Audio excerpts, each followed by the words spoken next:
जैसा कि हम सब जानते हैं कि संतुलन किसी भी व्यक्ति के जीवन में हो या फिर वो प्रकृति में हो, सभी जगह संतुलन का महत्व कितना ज़्यादा है।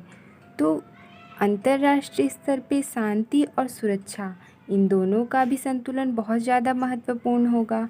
तो शक्ति के संतुलन की इस शांति और सुरक्षा में क्या भूमिका है, ये हम देखेंगे आज।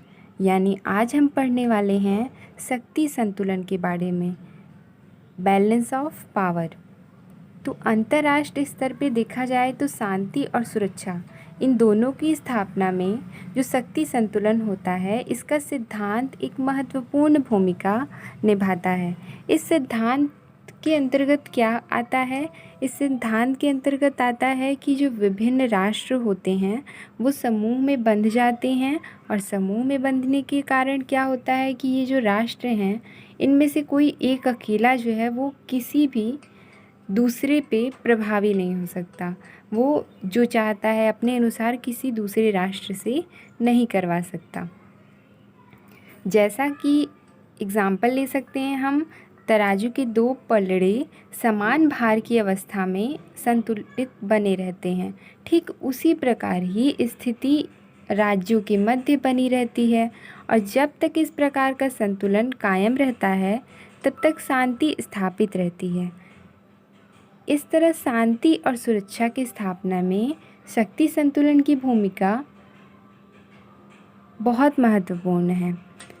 दो विद्वान, पामर और पार्किंस, इन दोनों विद्वानों ने शक्ति संतुलन को अंतर्राष्ट्रीय संबंधों का एक बुनियादी सिद्धांत कहा है। शक्ति संतुलन अंतर्राष्ट्रीय राजनीति का एक चर्चा में रहने वाला मुद्दा तो है ही, और नेपोलियन ने जब साम्राज्यवादी विस्तार किया था तो इसमें राष्ट्रों की जो सीमाएं थीं वो उसमें बहुत ज़्यादा परिवर्तन आया था। जो राष्ट्र की सीमाएं थीं उनमें परिवर्तन आया था, और ये परिवर्तन होने की वजह से ही 1815 में वियना कांग्रेस की बैठक को बुलाया गया था। वियना कांग्रेस की बैठक को क्यों बुलाया गया था? तो वियना कांग्रेस की बैठक को शक्ति संतुलन की स्थापना करने के लिए बुलाया गया था। इसमें क्या हुआ था कि इन लोगों ने, जो राष्ट्र हैं, उन राष्ट्रों की सीमाओं को अपनी इच्छा के अनुसार, किसने? वियना कांग्रेस ने जो राष्ट्र की सीमाएं थी उनको अपनी इच्छा के अनुसार व्यवस्थित किया, और ये जो संतुलन था वो प्रथम विश्व युद्ध से पहले तक तो स्थापित रहा। शक्ति संतुलन की अर्थ, शक्ति संतुलन के जो अर्थ हैं, इसके संदर्भ में विभिन्न विद्वानों ने अपने अपने तर्क मत प्रस्तुत किए हैं। वो कुछ इस प्रकार हैं।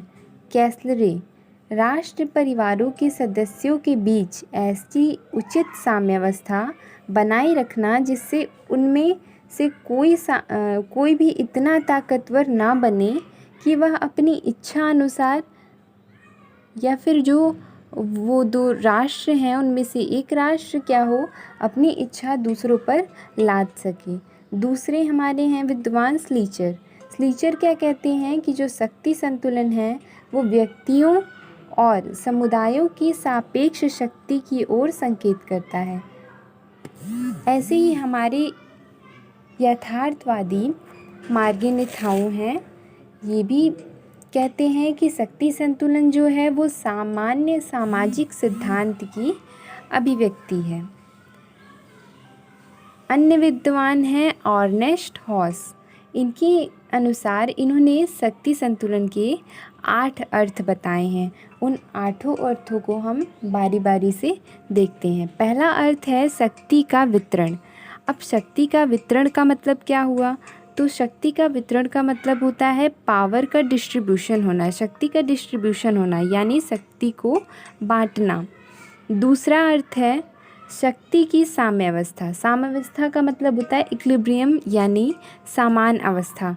तो शक्ति का सामान्य होना, दोनों जैसे दो राष्ट्र हैं, दोनों की शक्ति सामान्य है तो एक ही है, तो उसको हम साम्यावस्था कहेंगे।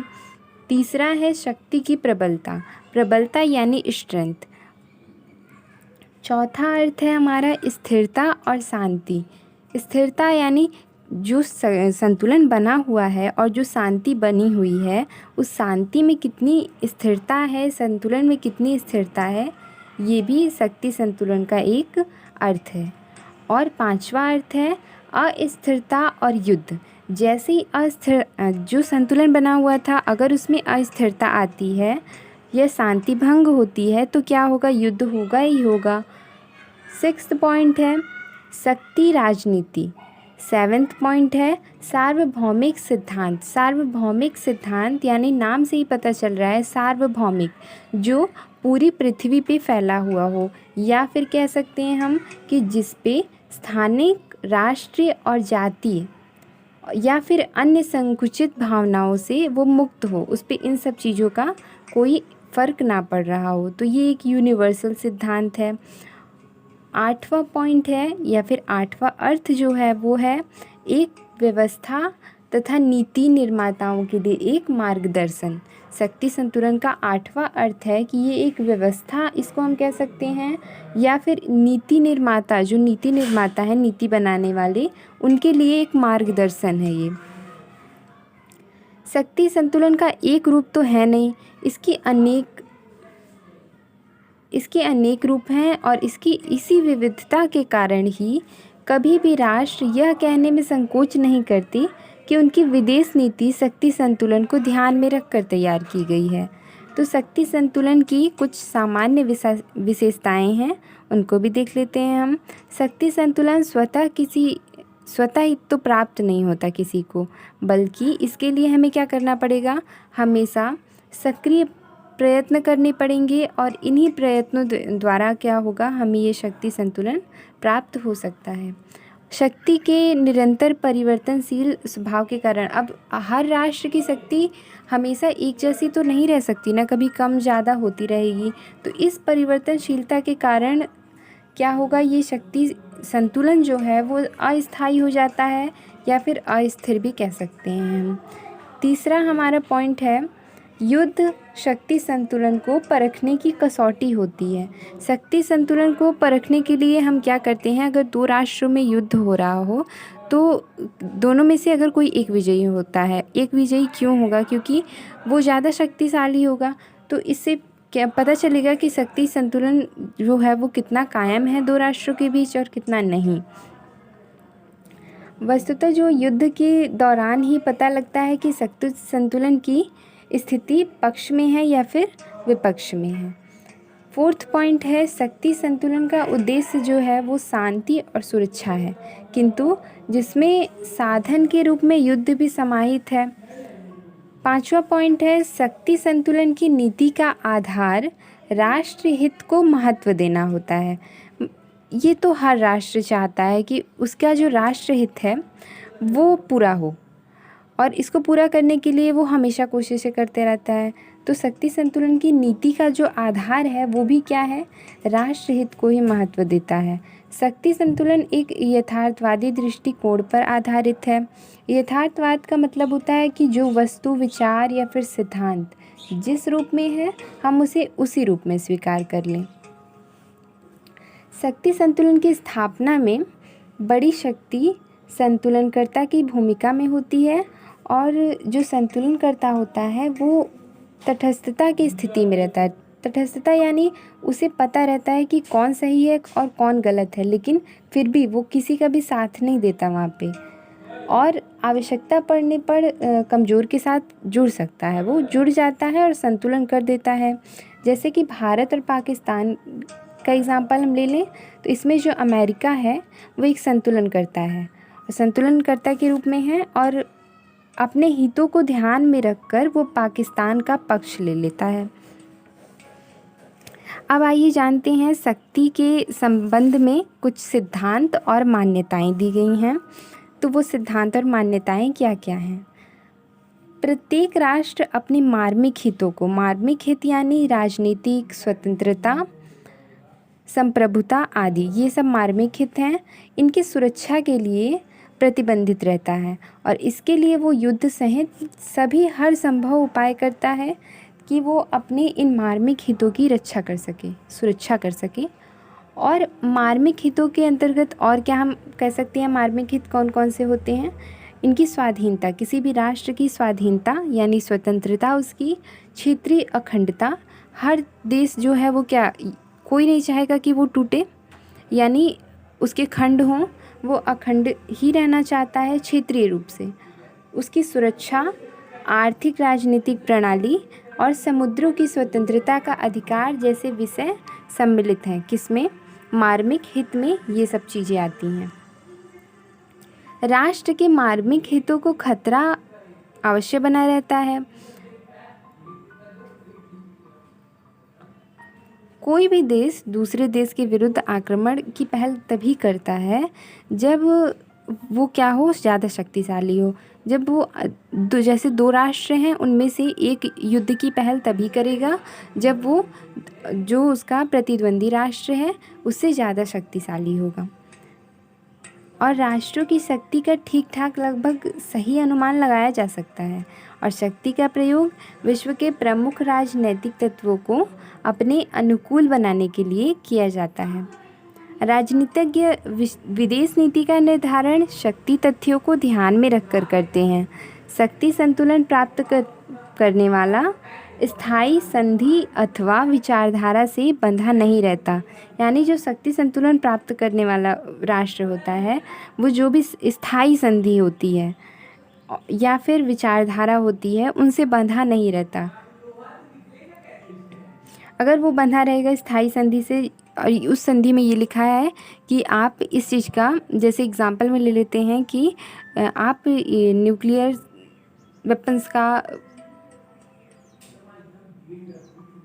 टेस्ट नहीं कर सकते, तो न्यूक्लियर वेपन्स का टेस्ट अगर वो नहीं करेगा देश, वो राष्ट्र, तो वो उसकी प्रगति कैसे होगी? तो इन सब चीज़ों को ध्यान में रखते हुए जो शक्ति संतुलन प्राप्त करने वाला देश होता है, राष्ट्र होता है, वो स्थायी संधियों से बंधा नहीं होता और विचारधाराओं से भी बंधा नहीं होता है। अब आइए जानते हैं शक्ति संतुलन के प्रकार। पहला है सरल शक्ति संतुलन, सिंपल बैलेंस ऑफ पावर। जब शक्ति दो राष्ट्रों या फिर दो विरोधी गुटों में केंद्रित होती है, जैसे द्वितीय विश्व युद्ध के बाद अमेरिका और सोवियत संघ। सब जानते हैं कि द्वितीय विश्व युद्ध के बाद शीत युद्ध हुआ था। वो युद्ध किसके किसके बीच हुआ था? एक तो अमेरिका और दूसरा यूएसएसआर यानी सोवियत संघ, इन दोनों के मध्य हुआ था। और यही दो शक्तियाँ थीं, ये दो राष्ट्र थे जिनके बीच जो है शक्ति केंद्रित थी। अगर इस प्रकार शक्ति को हम शक्ति संतुलन को देखते हैं तो इसको सरल शक्ति संतुलन कहते हैं। अब देखते हैं दूसरा है बहुमुखी शक्ति संतुलन, यानी मल्टी बैलेंस ऑफ पावर। इसमें अनेक राष्ट्र आते हैं अथवा अनेक राष्ट्र के समूह एक दूसरे को संतुलित करते रहते हैं। वर्तमान में जैसे देख सकते हैं हम, गुटनिरपेक्ष राष्ट्र जो हैं वो स्वतंत्र अस्तित्व बनाए रखकर भी अंतर्राष्ट्रीय राजनीति में विशिष्ट प्रभाव रखते हैं। तीसरा है स्थानीय और क्षेत्रीय आधार पर निर्मित शक्ति संतुलन, जैसे यूरोपीय संघ है, सार्क है, ओपेक है। शक्ति संतुलन को स्थापित करने वाली विधियां और साधन कौन कौन से हैं, ये भी देखते हैं हम। तो पहला है संधियों की स्थापना। जैसे ही कोई राष्ट्र शक्तिशाली होकर शक्ति संतुलन के लिए खतरा बनता है, तुरंत ही उसके विरुद्ध कोई जो अन्य राष्ट्र होते हैं वो मिलकर एक संधि बना लेते हैं, और संधि में शामिल होने वाले जो देश होते हैं वो हितों को देखकर ही, जो उनके राष्ट्र हित हैं उनको देखकर और सुरक्षा संधि में शामिल होते हैं। दूसरा है क्षतिपूर्ति। जब तक एक राज्य द्वारा किसी भूभाग पर अधिकार करके शक्ति संतुलन को क्षति पहुंचाई जाती है, तो दूसरे प्रतिद्वंदी राज्य जो हैं वो इस क्षति को, जो क्षति हुई होती है उस राज्य को, उस क्षति की पूर्ति उसके अन्य भूभाग पर कब्जा करके करते हैं। क्षतिपूर्ति उस राष्ट्र से वसूली जाती है जिससे संतुलन को खतरा होता है, और युद्ध विजेता इस विधा का प्रयोग करता है। तीसरा है हस्तक्षेप।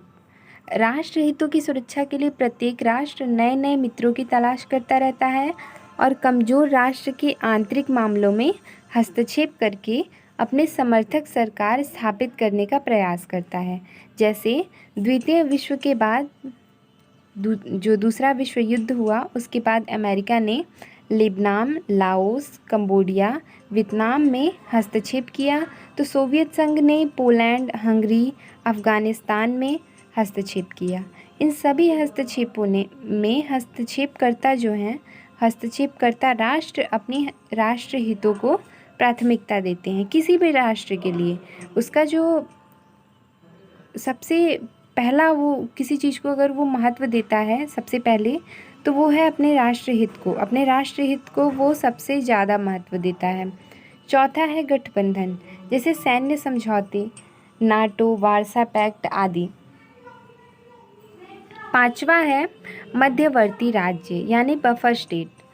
दो प्रतिद्वंदियों के बीच मध्यवर्ती राज्य की स्थापना कर युद्ध की संभावना को कम कर देते हैं या फिर कम किया जा सकता है। और ये जो मध्यवर्ती राज्य होता है या फिर बफर राज्य, वो तटस्थ और दुर्बल होता है। जैसे कि प्रथम विश्व युद्ध में से पूर्व हम देख सकते हैं जर्मनी और रूस के बीच पोलैंड था और भारत और चीन के बीच नेपाल। सिक्स्थ पॉइंट है सशक्तिकरण। सशक्तिकरण क्या होता है? यह शक्ति संतुलन आज का प्रचलित साधन है और प्रत्येक राष्ट्र आधुनिकतम शस्त्र प्राप्त कर शक्ति संतुलन की स्थापना कर रहा है या फिर करता रहा है। जैसे भारत ने इजराइल से अवॉक्स रडार विमान प्रणाली को प्राप्त किया। सातवां पॉइंट है फूट डालो और शासन करो, यानी डिवाइड एंड कॉन्कर भी इसको कहते हैं, डिवाइड एंड कॉन्कर या फिर डिवाइड एंड रूल। इस नीति के तहत मौजूदा शक्तियों को बांटकर छोटा कर दिया जाता है और इनको एक होने से रोका जाता है। अंग्रेज़ों ने भारत को गुलाम बनाने के लिए इसका भरपूर प्रयोग किया था और ब्रिटेन द्वारा अपने उपनिवेशों में ऐसी नीतियाँ बनाई गई हैं। दूसरी तरफ सोवियत संघ द्वारा गुटनिरपेक्ष राष्ट्र को अपने पक्ष में करने के लिए उपाय इसी श्रेणी में आते हैं। अब देखते हैं इसकी शक्ति संतुलन के लाभ और इसकी उपयोगिता क्या है। तो छोटे राष्ट्रों की स्वाधीनता को सुरक्षा प्राप्त होती है, अंतर्राष्ट्रीय शांति का पोषण और शक्ति संतुलन बना रहता है। अंतर्राष्ट्रीय शांति को स्थापित करता है और इसके टूटने पर युद्ध होता है। शक्ति संतुलन क्या करता है? अंतर्राष्ट्रीय शांति को स्थापित करता है और इसके टूटने पर युद्ध होता है। जैसा कि किलीमेंसो ने कहा है कि प्रथम महायुद्ध संतुलन की टूटने का ही परिणाम था। कहा गया है कि 1815 से 1914 की अवधि की शांति, जो 1815 से और 1914 तक का जो समय था, इसमें जो शांति थी वो शक्ति संतुलन के कारण ही थी। हालांकि शक्ति संतुलन का सदैव यह लाभ प्राप्त नहीं होता। यदि शक्ति संतुलन से सुरक्षा प्राप्त होती तो द्वितीय विश्व युद्ध से पूर्व इटली, जर्मनी और जापान अनेक राष्ट्रों की स्वतंत्रता का अपहरण ना करते। शक्ति संतुलन के दोष क्या क्या हैं? तो शक्ति प्राप्त करने की होड़ बढ़ती है। सब चाहते हैं कि हमारी शक्ति बड़ी हो उनके प्रतिद्वंदी राष्ट्र से। युद्ध का वातावरण निर्मित होता है। अब सब चाहेंगे कि उनकी शक्ति बढ़े तो युद्ध तो होंगे ही। सशक्तिकरण से अशांति पैदा होती है और सुरक्षा संशय में आती है। इसका फलस्वरूप क्या होता है? शांति भंग होती है और यही वजह है कि शक्ति संतुलन का माना जाने वाला काल भी शांति सुनिश्चित नहीं कर सकता। राष्ट्रों के बीच असुरक्षा का भय का वातावरण बना रहता है। आज के परमाणु युग में यह अवधारणा अप्रासंगिक है। अप्रासंगिक यानी इसका कोई संबंध नहीं है। अब इसकी प्रासंगिकता क्या है? शक्ति संतुलन की प्रासंगिकता क्या है, ये देखते हैं। तो शक्ति संतुलन की अवधारणा के संबंध में परस्पर विरोधी विचार सामने आते हैं। जहां इसके समर्थक शक्ति संतुलन को अंतर्राष्ट्रीय संबंधों का आधारभूत सिद्धांत मानते हैं और शांति सुरक्षा हेतु इसकी उपयोगिता बताते हैं, वहीं दूसरी तरफ इसकी प्रबल आलोचना करने वाले कहते हैं कि शक्ति संतुलन का विचार अव्यावहारिक है और यह राजनीतिज्ञ के दिमागों की उपज है। इसके द्वारा न तो पहले शांति स्थापित हुई है और ना ही आगे होगी, इसलिए शक्ति संतुलन अवधारणा की उपेक्षा नहीं करनी चाहिए। यह बात ठीक है कि शक्ति संतुलन काल में भी युद्ध हुए, किंतु इसका महत्व पर्याप्त रहा। वस्तुतः मार्गेनिथाउ के अनुसार शक्ति संतुलन और उसे बनाए रखने का उद्देश्य चलने वाली नीतियाँ केवल अपरिहार्य यानी बहुत ज़रूरी नहीं हैं, वरन संप्रभु यानी ऐसे सत्ताधारी जिनके ऊपर और कोई सत्ताधारी ना हो, यानी वो सबसे ज़्यादा शक्तिशाली हों। जैसे अमेरिका एक संप्रभु राष्ट्र है। तो मार्गेनिथाउ ने कहा है कि शक्ति संतुलन और उसे बनाए रखने का उद्देश्य चलने वाली नीतियाँ केवल अपरिहार्य ही नहीं बल्कि संप्रभु राष्ट्रों के समाज में अपेक्षित दायित्व लाने वाले तत्व हैं। अपेक्षित का मतलब होता है जिसकी आशा की गई हो। शक्ति संतुलन के विकल्प के रूप में सामूहिक सुरक्षा का जो रूप राष्ट्र संघ के सामने आया वह शांति और सुरक्षा की स्थापना करने में विफल रहा। वहीं दूसरी तरफ राष्ट्र संघ के स्थान पर आया यूएनओ यानी यूनाइटेड नेशन ऑर्गेनाइजेशन।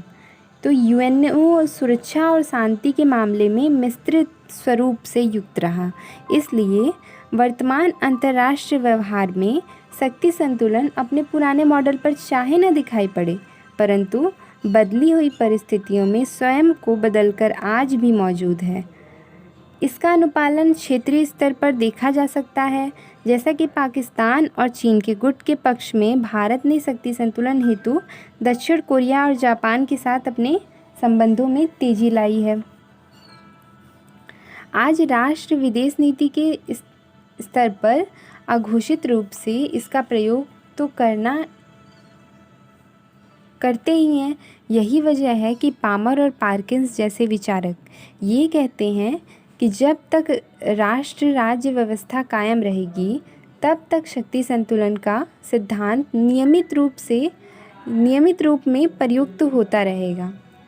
यहाँ समझने वाली बात यह है कि शक्ति संतुलन का प्रयोग क्षेत्रीय, महाद्वीपीय और वैश्विक स्तर पर एक नियंत्रक तत्व के रूप में कार्यरत है और राष्ट्र शस्त्र नियंत्रण विचारधारा और आर्थिक सैनिक तत्वों के माध्यम से इस संकल्पना का प्रयोग कर रहे हैं। इस तरह कुल मिलाकर कहा जा सकता है कि सामूहिक सुरक्षा की अवधारणा के इस युग में राष्ट्र अपनी नीतियों का निर्माण शक्ति संतुलन को ध्यान में रखकर करते हैं। अब आइए जानते हैं सामूहिक सुरक्षा और प्रतिरक्षा ये क्या है। तो नाम से थोड़ा थोड़ा तो पता चल ही रहा है कि सामूहिक सुरक्षा यानी समूह में रह के और तब हम सुरक्षा करेंगे किसी चीज़ की। तो जानते हैं आइए सामूहिक सुरक्षा और प्रतिरक्षा क्या है। असुरक्षा की भावना और आक्रमण का भय युद्ध की संभावना और सशक्तिकरण की प्रतिस्पर्धा को बढ़ावा देता है। आक्रमण का मनोविज्ञान कहता है कि जब तक राष्ट्र में आक्रमण का भय बना रहेगा तब तक सुरक्षा और शांति के लिए सशक्तिकरण को प्रोत्साहन मिलता रहेगा। यह वजह है कि असीमित विध्वंसकारी शस्त्रों के भंडार राष्ट्र के पास मौजूद हैं, किंतु फिर भी वे अपने को असुरक्षित महसूस करते रहते हैं और इसका कारण अविश्वास की भावना है। अगर दो राष्ट्र हैं, अगर वो एक दूसरे पे विश्वास करें तो फिर लड़ाई युद्ध की बात ही ख़त्म है। तो ये सब का कारण सिर्फ अविश्वास की भावना ही है। दरअसल सुरक्षा किसी राष्ट्र के जीवन मृत्यु का प्रश्न है और इसलिए विश्व के सभी राष्ट्र सुरक्षा संबंधी विभिन्न उपायों पर बल देते रहते हैं। इस क्रम में कभी कूटनीतिज्ञ संधियों को शक्ति संतुलन की अवधारणा तो कभी सामूहिक सुरक्षा और सामूहिक प्रतिरक्षा के आधार पर अपनी सुरक्षा समस्याओं के निराकरण का प्रयास करते रहते हैं। इसका अर्थ क्या है? सामूहिक सुरक्षा प्रतिरक्षा का अर्थ। तो अंतर्राष्ट्रीय राजनीति में शांति स्थापित करने तथा आक्रमण के निवारण की एक युक्ति के रूप में सामूहिक सुरक्षा व्यवस्था के अंतर्गत विभिन्न राष्ट्र सामूहिक रूप से मिलकर किसी संभावित आक्रमण का विरोध करने के लिए अंत संकल्प हो जाते हैं। इस व्यवस्था के आधारभूत में यह मान्यता कार्य करती है कि उनमें से किसी राष्ट्र के ऊपर होने वाली आक्रमण, जो उनमें से कोई भी एक राष्ट्र है उसके ऊपर अगर आक्रमण होता है तो वो जितने भी राष्ट्र होंगे उस समूह में वो सब मानेंगे कि हमारे ऊपर आक्रमण हो रहा है और सामूहिक रूप से सभी राष्ट्र संगठित होकर उस आक्रमण का मुकाबला करेंगे। और इस दृष्टि से सामूहिक सुरक्षा का एक मूल मंत्र है। सामूहिक सुरक्षा का मूल मंत्र क्या है? एक सबके लिए और सब एक के लिए, यानी one for all and all for one. इस तरह सामूहिक सुरक्षा का अभिप्राय है किसी राज्य पर किया गया आक्रमण सभी राज्यों पर माना जाएगा। किसी राष्ट्र की सुरक्षा अकेले उस राष्ट्र की चिंता का विषय नहीं है, यह सारी अंतर्राष्ट्र की चिंता का विषय है। सामूहिक सुरक्षा की अवधारणा राष्ट्र सुरक्षा की अवधारणा से जुड़ी हुई है। आक्रमणकारी के विरुद्ध सभी राष्ट्रों को के बीच सहयोग सामूहिक सुरक्षा का सार तत्व है। कुछ विद्वानों ने इस पे भी अपने अपने तर्क व्यक्त किए हैं। जॉर्ज स्वाजनबर्ग ये कहते हैं कि सामूहिक सुरक्षा अंतर्राष्ट्रीय व्यवस्था के विरुद्ध आक्रमण को रोकने तथा उसके विरुद्ध क्रिया करने के लिए किए गए संयुक्त कार्यों का यंत्र है। इन्होंने सामूहिक सुरक्षा को यंत्र बोला है। मार्गिनिथाउ के अनुसार सामूहिक सुरक्षा की सक्रिय प्रणाली में सुरक्षा की समस्या व्यक्तिगत न होकर सभी राष्ट्रों से संबंधित है। पामर और पार्किंस इन्होंने कहा है कि सामूहिक सुरक्षा का स्पष्ट अर्थ है शांति के खतरों से निपटने के लिए सामूहिक उपाय करना। इस तरह कुल मिलाकर सामूहिक सुरक्षा शांति बनाए रखने और युद्ध के प्रतिकार का एक तरीका है। सामूहिक सुरक्षा की विशेषताएं। सामूहिक सुरक्षा की क्या विशेषताएं हैं? तो सामूहिक सुरक्षा गठबंधन बनाने और अंतर्राष्ट्रीय शांति और सुरक्षा का साधन है। सामूहिक सुरक्षा की अवधारणा स्पष्ट रूप से ये मानती है कि राष्ट्र की सुरक्षा भंग हो सकती है, राष्ट्र की जो सुरक्षा है वो भंग हो सकती है और युद्ध और आक्रमण को पूर्ण रूप से समाप्त नहीं किया जा सकता। सामूहिक सुरक्षा का अर्थ है सार्वजनिक या विश्वपरक शक्ति की स्थापना करना और सभी राष्ट्रों का उत्तरदायित्व बनाकर अंतर्राष्ट्रीय शांति और सुरक्षा करना। किसी भी राष्ट्र की सुरक्षा अंतर्राष्ट्रीय सुरक्षा का अभिन्न अंग होती है। इसलिए अतिक्रमण या धमकी का अर्थ अंतर्राष्ट्रीय शांति और सुरक्षा के विरुद्ध अतिक्रमण। सभी राष्ट्र आक्रमण के विरुद्ध सामूहिक क्रिया करने को तत्पर रहते हैं। सामूहिक सुरक्षा निवारक व्यवस्था है और यह अंतर्राष्ट्रीय संबंधों में आक्रामक नीतियों और कार्यों के विरुद्ध निवारक के रूप में कार्य करती है। सामूहिक सुरक्षा अतिक्रमण या युद्ध को शत्रु मानती है, न कि उस राज्य को जो युद्ध या आक्रमण करता है। इसका एकमात्र संबंध आक्रमण रोकने और सामूहिक सुरक्षा अतिक्रमण या युद्ध को शत्रु मानती है, न कि उस राज्य को जो युद्ध या आक्रमण करता है। इसका एकमात्र संबंध आक्रमण रोकना और उसको समाप्त करना है, ताकि आक्रमण इससे कोई लाभ न प्राप्त कर सके। सामूहिक सुरक्षा का सैद्धांतिक आधार। सामूहिक सुरक्षा व्यवस्था को प्रत्येक अवसर पर इतना शक्तिशाली होना चाहिए कि आक्रामक राष्ट्र को आक्रमण का साहस ही ना हो। सामूहिक सुरक्षा व्यवस्था के सदस्य राष्ट्रों की नीतियों, धारणाओं और मान्यताओं में समानता होनी चाहिए। सामूहिक सुरक्षा व्यवस्था हेतु प्रत्येक राष्ट्र को अपने राजनीतिक हितों के बलिदान हेतु तत्पर रहना चाहिए। आक्रामक राष्ट्र के पहचानने में समय नहीं लगना चाहिए, क्योंकि प्रतिकार में विलंब का अर्थ है व्यापक नुकसान। सामूहिक सुरक्षा में शामिल सभी राष्ट्रों को इस व्यवस्था में विश्वास होना चाहिए और प्रत्येक मामलों का निर्णय उनके गुण दोषों के आधार पर किया जाना चाहिए। सामूहिक सुरक्षा व्यवस्था तभी सफल हो सकती है जब सभी लोगों में यह विश्वास हो कि शक्ति का प्रयोग मात्र अनैतिक ही नहीं अपितु अतिकिर्क भी है। सामूहिक सुरक्षा का स्वरूप। सामूहिक सुरक्षा अंतर्राष्ट्रीय शांति और सुरक्षा का साधन है।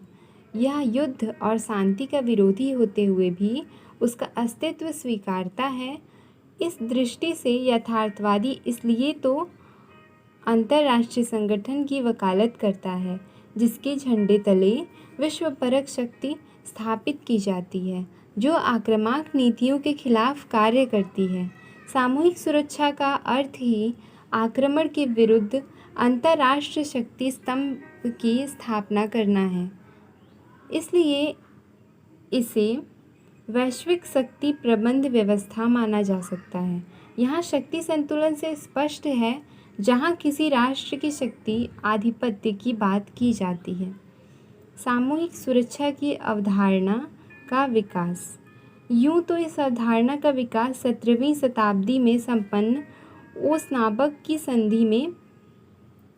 की संधि से माना जाता है जिसमें संभावित युद्ध या दुश्मन के विरुद्ध सामूहिक कदम उठाने की बात कही गई, किंतु वास्तविक और ठोस रूप से सामूहिक सुरक्षा की अवधारणा 20वीं शताब्दी में लोकप्रिय हुई और इसे अमेरिकी राष्ट्रपति वुड्रो विल्सन ने संपूर्ण विश्व में शांति और न्याय की सुरक्षा के लिए एक अंतर्राष्ट्रीय संघ की स्थापना का सुझाव दिया और उन्हीं के प्रयासों से प्रथम विश्व युद्ध के पश्चात राष्ट्र संघ की स्थापना की गई और आगे चलकर संयुक्त राष्ट्र संघ का विकास हो गया। सामूहिक सुरक्षा और राष्ट्र संघ।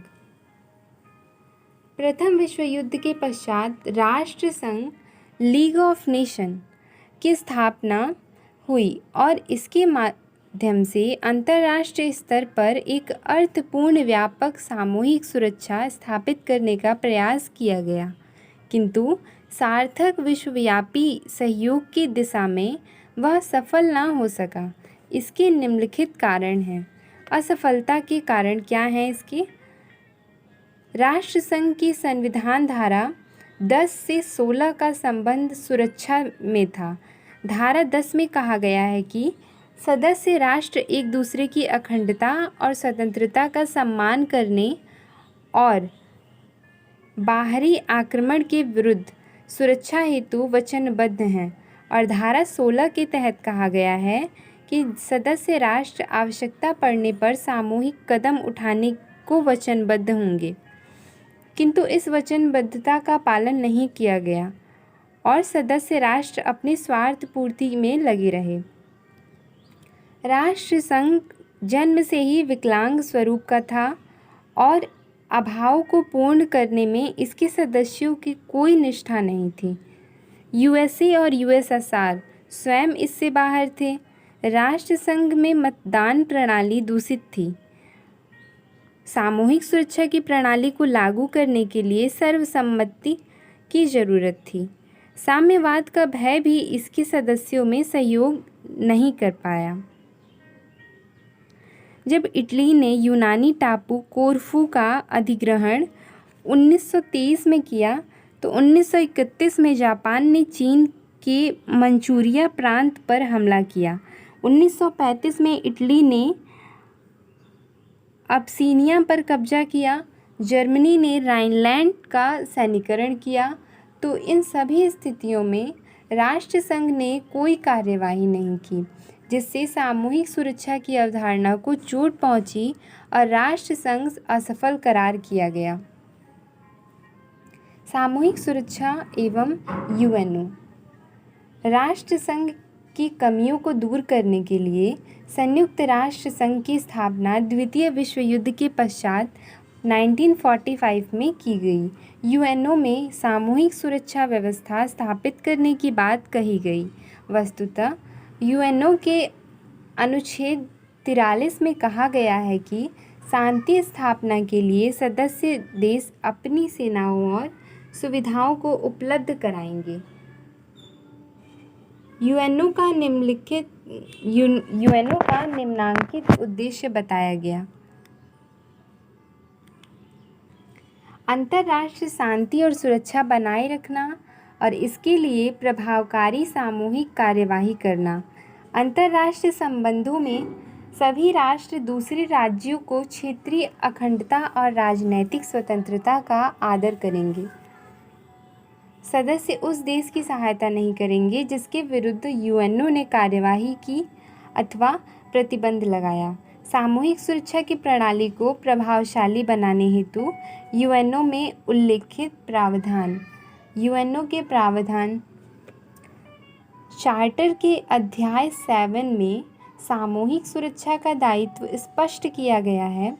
इसके अनुच्छेद 39 में कहा गया है कि सुरक्षा परिषद पहले शांति भंग और आक्रामक कार्य की वस्तुस्थिति का पता लगाएगी और यह निश्चित करेगी कि सशस्त्र बल का प्रयोग न करके आर्थिक संबंधों और रेल वायु यातायात की नाकेबंदी कर दी जाए।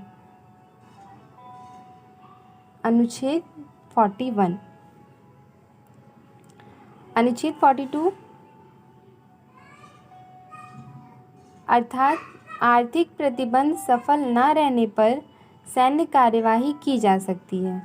अनुच्छेद 43 सदस्य राष्ट्र आवश्यकता अनुसार सेना व सेवा उपलब्ध कराएंगे। अनुच्छेद 47 इसमें सुरक्षा प्रक्रिया का उल्लेख है। अनुच्छेद 49 सदस्य सुरक्षा परिषद द्वारा सुझाए गए उपायों को क्रियान्वित करेंगे। अनुच्छेद 50 गैर सदस्य देश की सुरक्षा का प्रावधान। अनुच्छेद 51 यदि सामूहिक सुरक्षा परिषद द्वारा कार्यवाही में विलंब या वीटो के द्वारा अक्षमता महसूस हो तो प्रभावित राष्ट्र स्वयं अपने सहयोगियों के साथ सुरक्षा का अधिकार रखता है। यूएनओ सुरक्षा की कार्यवाही। 1950 का कोरिया संकट। सामूहिक सुरक्षा प्रणाली का परीक्षण यहीं हुआ। उत्तर कोरिया ने दक्षिण कोरिया पर हमला कर दिया। फलतः सोवियत अनुपस्थिति में सुरक्षा परिषद ने उत्तर कोरिया के विरुद्ध कार्यवाही का प्रस्ताव पारित किया और फिर एक संयुक्त कमांड बनाकर कार्यवाही आरंभ की। वस्तुतः उत्तर कोरिया को रूस और चीन का समर्थन मिल रहा था, जबकि दक्षिण कोरिया को विश्व समुदाय का। उस समय इनमें से 16 राष्ट्रों ने अपनी सेनाएं भेजी, जिसमें 90% यूएसए, यूके और कनाडा की थी। इस तरह जहां अनुच्छेद 43 का पालन हुआ, हस्तक्षेप का सकारात्मक परिणाम नहीं निकला और कोरिया का विभाजन हो गया। स्वेज नहर का मामला 1956। यहाँ मिस्र ने स्वेज नहर का राष्ट्रीयकरण कर दिया तो ब्रिटेन फ्रांस के प्रोत्साहन से इजराइल ने मिस्र पर हमला कर दिया। अमेरिका यूके के साथ था, जबकि सोवियत संघ मिस्र के साथ। महासभा में प्रस्ताव पारित कर इन राष्ट्रों की सेना हटाने को कहा और सेना हटा ली गई, किंतु यहाँ यूएनओ की भूमिका गौण थी। यूएसए ने और सोवियत संघ ने ऐसा चाहा था। खाड़ी संकट 1990। इराक ने कुवैत पर कब्जा कर लिया और फलस्वरूप यूएनओ ने प्रस्ताव पारित कर इराक को कुवैत खाली करने का निर्देश दिया। इराक ने कुवैत को 19वां प्रांत घोषित कर दिया।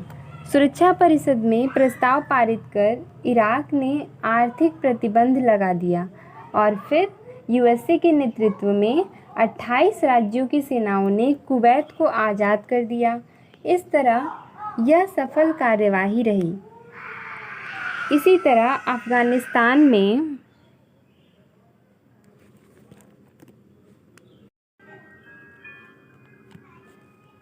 इसी तरह अफ़गानिस्तान में आतंकी कार्यवाही के विरुद्ध अमेरिका ने कार्यवाही की, जिसके बाद यूएनओ द्वारा स्वीकृत कराया गया। इसे भी सामूहिक सुरक्षा की कार्यवाही माना जा सकता है। किंतु 2003 में इराक के विरुद्ध की गई कार्यवाही सामूहिक सुरक्षा और यूएनओ को कटघरे में खड़ा करती है। सामूहिक सुरक्षा की असफलता के कारण इसको सफल बनाने के उपाय और सामूहिक सुरक्षा एवं सामूहिक प्रतिरक्षा में अंतर और भी टॉपिक्स हम अगली वीडियो में देखेंगे।